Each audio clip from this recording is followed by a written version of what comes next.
Hi everyone, welcome to this revision video for OCR GCSE History, the Making of America. This focuses on part 2 of the syllabus, which is the West is 1839 to 1860. So we're going to look at 3 different aspects in this revision video. Firstly, the culture of the Plains Indians, including a case study of the Lakota Sioux. The journeys of the early migrants to California and Oregon, including the Mormon settlement of Utah, and then the nature and impact of the California Gold Rush, 1848 to 1849, and the consequences of Pikes Peak Gold Rush, 1858 to 59. All right, so this shows you a timeline of where this topic, which is in orange there, fits in with the rest of the Making of America course. Of course, as you are looking at each of these topics, you need to be thinking about the key groups, the Native Americans, Black Americans, and White Americans, and the relationship between these 3 different groups. And you can see that in terms of the timeline, we're going to be looking at the time period from 1839 to 1860. In terms of the Making of America assessment, this is just a reminder of how you'll be assessed. You've got your 3 gateway questions. You've got your question 2, clear and organised summary, where you have to write 2 paragraphs and you need to be able to link that with a second order concept. You can have different second order concepts in each of your 2 paragraphs. Question 3 is a why or a what was the impact of. Now, quite often in the Making of America course, you get quite a lot of consequence type questions, but question 3 focuses on the second order concept of cause and consequence. Again, you're looking for 2 key paragraphs. And then you've got a choice for question 4 or 5. That's your essay question. You're looking at 4 key arguments with a degree of balance and a conclusion where you have your clinching argument. Okay, so let's find out about the West, 1839 to 1860. So we're going to start off by looking at the lives and culture of the Plains Indians, including the Lakota Sioux. Now, the plains, when we're talking about the plains, you can see a map of the Great Plains there. The plains were vast and quite dangerous areas. The white Americans believed they were uninhabitable before the 1840s. So whilst white Americans did cross the plains and go onto the plains for trade reasons before the 1840s, they were not settling there. Now, what are the plains? Well, it's an open area of grassland. It lies between the Mississippi River in the east and the Rocky Mountains in the west. There's few resources on the plains, such as wood or water, so it's quite a difficult place to live. Temperatures varied greatly from well below freezing in the winter to over 40 degrees Celsius in the summer. Many white Americans actually referred to the plains as a great desert and not worth settling. They referred to it as the West. During this time period, Native Americans on the plains adapted their way of life to suit their life living on the plains. Remember, in the last topic, we found out about how many Native American tribes were pushed westwards because of the expansion of the USA into those eastern territories. So we talked about people like the Cherokee, the Cheyenne people, for example. But there were great differences in the approach of the Plains Indians during this time. Now, during the 1820s, white Americans had begun to travel west across the plains into the Rocky Mountains. They were fur trappers, so they were involved in the fur trade, and they were known as mountain men. And quite a lot of expeditions have been done in that time. Mapping and exploration had been done, and trade took place with Native Americans. So I suppose before 1839, the foundations of moving west had been established. So that just shows you a map of the Great Plains and shows you which modern day American territories we're talking about here. So places like Montana, Wyoming, Colorado, New Mexico, Texas, Kansas, Nebraska, South Dakota, and of course North Dakota. And that image there just gives you quite a stark image for the plains, lots of grassland. You can see not a lot of trees around. So it's quite a difficult place to live on. And in the next topic, in topic 3, you'll learn a little bit more about the homesteaders and how they set up home on the plains a little bit later on. So just go through a little bit about what's happened on the plains before the 1840s. Mountain men travelling across the plains into the Rocky Mountains and establishing an annual rendezvous in the Rocky Mountains, which was like a trade meeting between white Americans and Native Americans. And the relationship between white Americans and Native Americans was quite good during this time. There was trade between them. Native Americans would often guide the white Americans through the Rocky Mountains. And the relationship during that time between white Americans and Native Americans living on the plains can mostly be described as positive and peaceful. But this all changed from the 1840s, and that was partly due to white Americans wanting to claim the land, which would become known as their manifest destiny, this sort of idea, this sort of vision in American society, a religious kind of vision that it was America's destiny to settle the West. So migrants traveling over the plains began to settle in places like Oregon, California, and the Pacific coast looking for new opportunities. So we're starting to see an increase in white Americans traveling across the plains, but not yet settling on the actual plains. Mormons began to travel across the plains as well to escape religious persecution, and they settled at Salt Lake City in the desert. And then we're also going to find out about how gold was discovered in the Rocky Mountains during this time, and also we had the California Gold Rush, which is important for us to know about. So the first thing to really focus in on is that by 1840, a number of different Native American nations lived on the Great Plains. Each had its own history and culture, but also shared many characteristics. Now, if you look at the Sioux Nation, which is divided into Lakota, the Dakota, and the Dakota, the Lakota Sioux had moved onto the Great Plains as they were experienced with horses, so they could follow the buffalo as a source of food, and this enabled them to be able to live on the plains. The Lakota Sioux had obtained goods from white American traders, and the Sioux homelands had filled up with other Native American tribes during this time. Another group right down in the southwest of the plains were the Apache, and they'd survived almost entirely on buffalo. They were a fully nomadic horse culture, and Apache warriors were often feared across the southwest plains, would often go into other stretches of land, and there would be a sort of competition for resources in those areas. So we're just going to focus on three different Native American nations, the Lakota Sioux, the Cheyenne, and the Nez Perce. And we're just going to go through the different characteristics of these so that you are clear on the different characteristics of some of these Native American nations that were living on the Great Plains during this time period. So if you have a look at Lakota Sioux, their leadership and organization, they were organized each tribe into bands, usually led by a powerful warrior, had a nomadic lifestyle, which meant they constantly wandered around following the buffalo. The Cheyenne, they lived on the edge of the northern plains, again organized into tribes and bands, usually led by a powerful warrior or trader. They were partially nomadic, but it depended on the tribe. Some settled near trading posts as well, so a little bit sort of less nomadic than the Lakota Sioux. And the Nez Perce, they lived in the Pacific Northwest region. They were organized into villages. Each village elected a leader who was called a headman. This was chosen on his ability to organise and negotiate trade, and they were not really nomadic, they had fixed villages. So some quite stark differences between the three different groups there in terms of their organisation. In terms of food, the Lakota Sioux mainly ate buffalo. They were able to hunt on a larger scale with guns, however. They foraged woodlands and grew a small amount of crops, but largely they followed the buffalo around. The Cheyenne mainly ate buffalo, but they also traded with white traders, and they fought with other tribes for control of hunting grounds. And then the Nez Perce, they hunted the buffalo on the plains in the summer, but they ate fish and camas roots in the winter. So they had, again, a bit more of a varied kind of approach. In terms of shelter, Lakota Sioux lived in teepees, which are like tents, which are made from buffalo hide. So again, we're seeing the central importance of the buffalo to these Native American nations. The Cheyenne lived in buffalo teepees, and Nez Perce lived in huts in the winter and teepees in the summer. In terms of warfare, Lakota Sioux fought on horseback using bows and guns, and bows and arrows and guns. Young men learned to fight from childhood. The warrior societies were very powerful in Sioux politics. The Cheyenne, they fought on horseback, again using bows and guns, and again their young men learned to fight from childhood. They had warrior societies like the Dog Soldiers, who were a powerful force.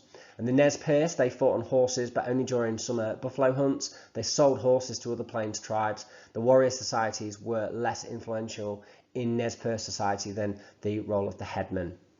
Now, in terms of beliefs, religious beliefs, Lakota Sioux believed in the Great Spirit, which they called the Wakantanka. They believed that the Black Hills of Dakota were the sacred center of Sioux power, and they believed that nobody could own land and that farming was disrespectful to the earth. Cheyenne believed in the All-Being. They thought that Noahavo's Hill was the sacred center of Cheyenne lands, and they believed that the Cheyenne were a called-out people. And the Nez Perce, they believed in the importance of staying near the Bitterroot Mountains, which they again saw as their sacred home, and they believed that land could not be bought or sold by people. So some quite common approaches there towards the belief about owning land or farming land, for example, and also about having particular places within nature, particularly hills and mountains, that's seen as sacred centers.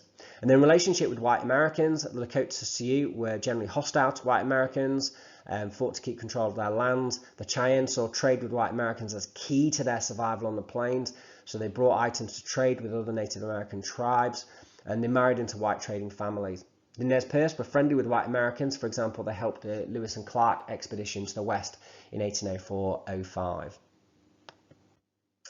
So that just gives you a sort of a summary of those three different groups. So it's important that you have some examples of those and some understanding of Native American culture on the plains in the 1830s, 1840s time period. Okay, so the next thing that we're going to focus on is the West from 1839 to 1860 in terms of the journeys to Oregon and California and the settlement of Utah. So in terms of the vision of the West from 1840, the white Americans developed a different vision of the West, and the people began traveling west in large numbers from the 1840s. But what's important is they're settling across from the Rocky Mountains. They're not settling actually in the Great Plains during this time period as much. What they're doing is they're traveling across the Great Plains to places like Oregon and California. And also we know that the Mormons settled in Utah at Salt Lake City, which you can see on the map there as well. So before 1840, very few people had tried to travel west. There weren't many routes that were mapped, and the journey was long and dangerous and difficult. But hundreds of thousands of white settlers travelled to the west between 1839 and 1860. Now, these travellers were known as overlanders. So they were travellers who went overland to the west rather than by sea. They went in wagons, they got all their possessions, and they went across in wagons, and they travelled to territories in the far west, such as California, Oregon, and Washington State. The Mormons are an example of people that went across as well. They're a religious group who escaped persecution and created an entirely new type of settlement in the west at Salt Lake City. So you need to know some push and pull factors for why people decide to move to the west. So in terms of the pull factors, the explorers and the mountain men had begun to map safe routes to make the journey to the far west, so that made it safer and more attractive to make the journey. There started to become quite a lot of adverts that suggested that people could improve their lives by moving west to places like Oregon and California, so that sort of inspired people to go. In 1841, the Preemption Act was passed, which meant that a farmer who built a house and cleared trees could buy the surrounding land, making it cheaper to buy land in Oregon. And that therefore made it more difficult for big businesses to buy up lots of land, which had happened on other places where the Americans had expanded. From about 1845, journalists and politicians in the East argued it was the manifest destiny for white Americans to settle the whole of North America. Some felt that it was even God's plan for the continent. And in 1848, the land of California was taken from Mexico in a war and became US land. And some people believe they even had a mission to convert Native Americans living in the West to Christianity. In terms of the push factors, mainly economics, the banking system in the USA had collapsed in 1837. Many people lost their jobs, they had no money, they lost their savings, they were unemployed. So there was no life for them left in the East, so they decided to move west. The pull, I suppose, of that attracted them to go. And of course, the other reason is that land in the East was beginning to fill up. There was a lot of competition between Eastern farmers, and that naturally therefore pushed white Americans to move west. So you can see here, this is a map of some of the trails west. So you've got the so-called Oregon Trail there, for example, and you can see some of the kind of key places there at west. And you can see there a 19th century advertisement which presents the West as an appealing place to go and live and set up a home. And that encouraged many Americans to go west. Now, it's important for you to know what the journey to California or Oregon was like and about how dangerous it was. So the people making the journey, they're known as overlanders, and they are obviously emigrants as well. So the traveller had to decide on a route and which company of travellers to join. They had to buy the right equipment, so businesses were set up to sell equipment for people that were moving west. Travel guides were essential, maps. Often the winter would be spent on one of the towns along the Missouri River, such as Council Bluffs in Iowa or Independence in Missouri. So families would load their possessions into a covered wagon and join a wagon train, so a group of people all travelling together, sometimes 20 or more, heading onto either the Oregon or the California trails. Now the wagon needed to carry enough supplies to get across the plains. As we've said, the plains were quite isolated, they were quite dangerous places to go. There wasn't a lot of supplies on the plains, lots of grasslands, quite exposed to the weather. So they needed supplies for the journey, such as flour, bacon, salt, coffee, sugar, things like that. Many took guns to defend against Native American attacks, although they weren't particularly that common, and more actually injured themselves with their own guns rather than actually getting attacked by Native Americans. Now, the first part of the journey was quite easy, but the wagons meant that they only travelled about 18 to 20 miles a day. Wagons would often get stuck, people could break their bones on the wagons, trying to lift them out of the mud, for example. Crush injuries were common. People died of waterborne diseases, so drinking clean water was sometimes difficult, so people got waterborne diseases like cholera or typhoid. Sometimes the buffalo would stampede the people making the journey, and that would injure people. There were Native American attacks at times. There were floods, so swollen rivers, getting across swollen rivers, people drowned. The baking heat caused health problems, or torrential rain. But when they got to places like Fort Laramie or Fort Kearney, for example, they would have completed nearly a third of their journey over land. Now, one of the tricky aspects of the journey west was getting across the Rocky Mountains. So groups who arrived at the Rocky Mountains too late in the autumn had to spend winter on the plains or risk crossing the mountains, which led to many deaths. So crossing the Rocky Mountains was difficult. It was difficult with wagons, struggling with possessions, struggling with children, with animals. Autumn snows could trap them in the mountains, which could cause people to starve to death. So getting through the Rocky Mountains was difficult. Sometimes Native American groups would help some of the white Americans across the Rocky Mountains, but that was always a real challenge, and that was not something that people wanted to do in the autumn or winter. It's definitely something to do in the spring or summer. Now, having passed through the Rocky Mountains, they would arrive at a place called Fort Hall. We'll look at a map in just a moment, and they had to decide whether to follow the southern route to California or the northern route to Oregon, which had the additional challenge going to Oregon across the Blue Mountains. The final leg into Oregon and California was then a little easier. Local Native American tribes often helped to ferry travelers down the rivers, but disease was still a major issue, and those floods in late summer or autumn could also be a killer as well. So you can see there's some of the maps going across the Rocky Mountains. You can see there going up to Oregon and California as well. Okay, so migration to the far west had a negative impact on Native Americans that were living in the west part, so people like in Oregon and California, for example. So in terms of the negative impact of migration to the far west, well, firstly, it led to increased tension on the plains. So Native Americans who were living along the routes, that created tension. In 1851 at Fort Laramie, tribes such as the Sioux, the Northern Cheyenne and the Crow granted the USA rights to establish forts and safe routes across the plains in exchange for compensation. Now, the Sioux's hunting grounds were cut into two, but they received greater hunting rights on the south side of the trails. Other tribes such as the Crow were outraged that the Sioux got better treatment. Also, migration to the far west led to conflict in Oregon. So in 1855, the US government had signed treaties with the Yakima Native American tribe and other Native American groups living in Oregon territory. Now, the Native Americans agreed to give up huge areas of land to the US settlement, but settlement was supposed to be delayed for 2 years. But the treaty was broken straight away as settlers arrived after just 12 days. So the Yakima felt cheated by this, they were angry by this, they felt betrayed, and they began raiding the white settlements. The US Army was called in. The Yakima asked a Spanish Christian mission to protect them, but the mission was burned by the US Army. By 1858, the Yakima lost 90% of their lands and 24 of their chiefs had been killed.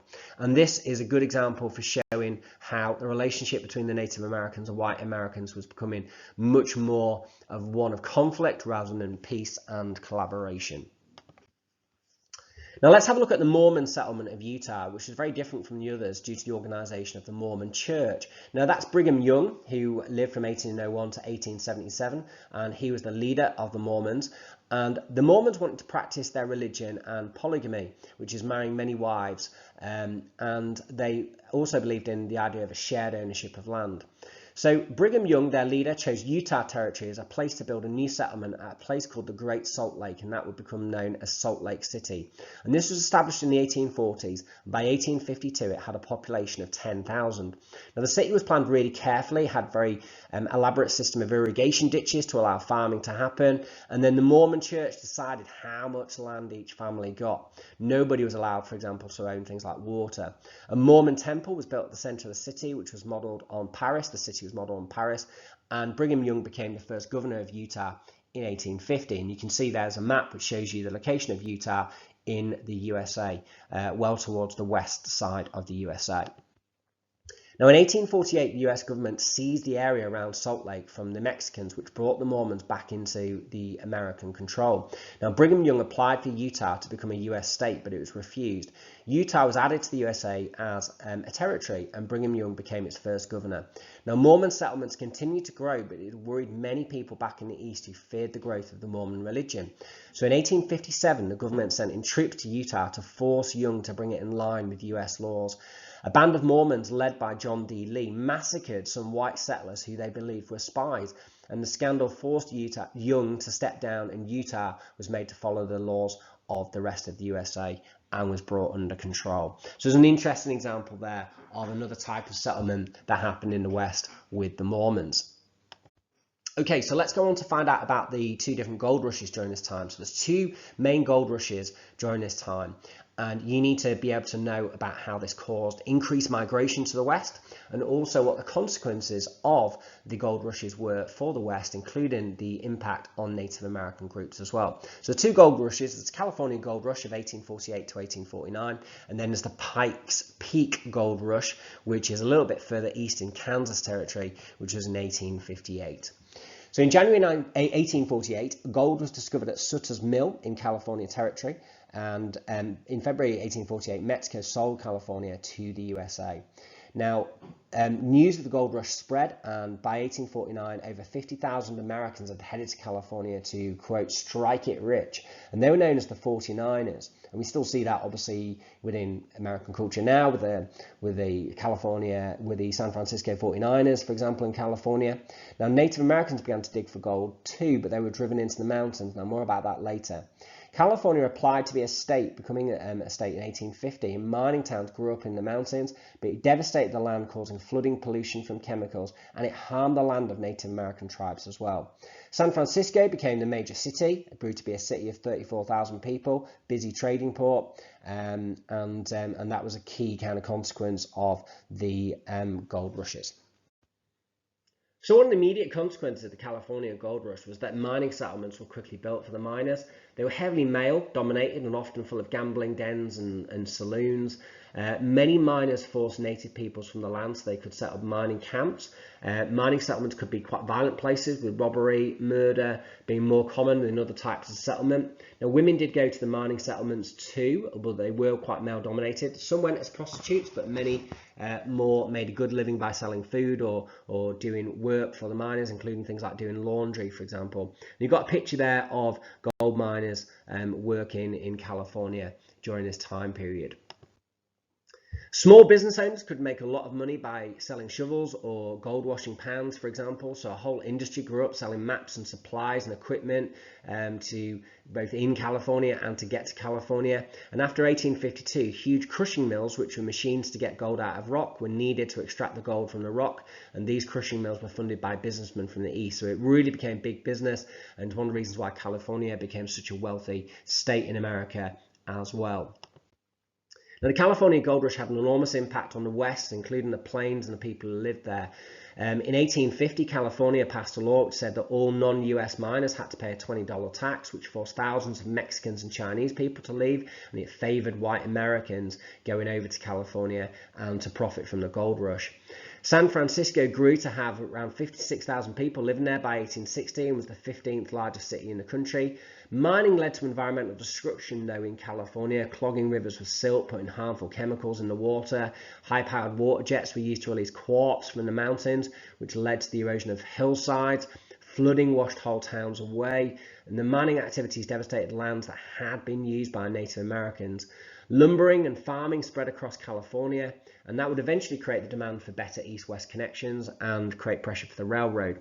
For America as a whole, California became a free state without slavery very suddenly in 1850, and that had an impact in throwing the delicate balance of the slave and the free states into crisis, and it also led to demands to connect the country up fully with a railroad. So some quite important wider consequences of the California Gold Rush there as well. Now let's have a look at the impact of the California Gold Rush on Native American people. Firstly, in terms of Native American tribes living on the plains, the miners who travelled west cut right through Plains Indians' hunting grounds. The government was forced to sign the Fort Laramie Treaty in 1851, which promised not to disrupt plains hunting or to settle on the plains. Had an even bigger impact on Native Americans in California. So in 1848, some Native Americans began to dig for gold alongside white Americans, but the 49ers had them driven into the mountains, often shooting them dead. The violence was encouraged by the government of California, with Governor Burdett talking of a war of extermination. And in 1850, a law was brought in stating that any Native American who could not prove he had a job could be arrested and sold to white settlers as slave labor. Many men, women and children were captured and sold due to this. Okay, so let's have a look at the Pikes Peak Gold Rush. Now, the Pikes Peak Gold Rush was from 1858 to 1859. And this had a huge impact because it led to more direct conflict between white Americans and Native Americans, and it also began the settlement of the Great Plains, which you're going to learn more about in future revision videos. So the California Gold Rush had led many Americans to take an interest in gold hunting and search for the next big gold rush. The formation of Kansas Territory in 1854 meant gold prospectors could settle with the assurance of government protection and look for more sources of gold. Now, in July 1858, a new gold strike was made at Pikes Peak in Kansas Territory, which is actually in modern-day Colorado, and the land was occupied by the Cheyenne Native Americans, who were a powerful Plains tribe. So huge numbers of people came to Pikes Peak, over 100,000 by 1859. So one of the key differences here is that more people came to the Pikes Peak Gold Rush than came to the California Gold Rush. So it had an even huger impact. So as we were saying, the Pikes Peak Gold Rush began the settlement of the Great Plains. It was very different from the California Gold Rush. The rail lines had helped people travel from the east to St. Joseph with ease, and you can see St. Joseph just on the edge of the map there, which was basically where then people went and followed the three main routes to the Rocky Mountains, where Pikes Peak Gold Rush was. There was the northern route, the central route, and the southern route. The landscape was easier to cross to get to Pikes Peak, so more people went there. It wasn't super easy, but it was easier. Town boosters set out to increase the wealth of their towns by encouraging people to come and settle. So there were three competing routes to the Colorado goldfields, each pushed by particular towns, and led to a battle of maps in which towns lied about the ease of routes. So for example, those promoting the central route showed the Smoky Hill River going almost direct to the goldfields, but in actual fact it was 100 miles short. So this slide just reminds you of the three main routes to Pikes Peak: northern route, central route, and the southern route. And there was actually one extreme case where the Blue Party, a family called the Blue family, ended up eating each other as they died of starvation on the central route. So in terms of the impact of the Pikes Peak Gold Rush, it began the settlement of the Great Plains. New mining towns like Denver needed food, so that led to thousands more people settling in the eastern half of Kansas Territory and establishing farms. Farmers could now sell food to the new towns like St. Joseph, Missouri, which grew up in the gold mining districts. The settlement of Kansas proved that the plains were not just a desert land, and soon more settlers came flooding onto the new lands. Now, Kansas Territory became a state in 1861, and the western half, which included Pikes Peak, was renamed Colorado. Pikes Peak was a shift in relations between whites and Native Americans. The treaty signed in 1851 and 1853 had established routes across Native American lands, but now white settlers wanted to settle on the plains. The settlement of Kansas and Colorado broke treaties the USA had signed with Native American tribes in the 1850s. Tribes like the Cheyenne and the Kiowa began to fight back against white settlers on the plains. Towns like Denver, Colorado grew rapidly where Native Americans such as the Cheyenne and Arapaho lived. In September 1859, Cheyenne and Arapaho leaders met the US authorities at Fort Laramie to express their anger and said, "We wish to live." By 1860, the seeds of conflict between the USA and the Plains tribes had seemed inevitable, and the sort of long-term kind of significance of Pikes Peak is that it kind of opens up the plains to much more settlement, and that's exactly what begins to happen with the homesteaders from sort of like the 1860s, 1870s as well.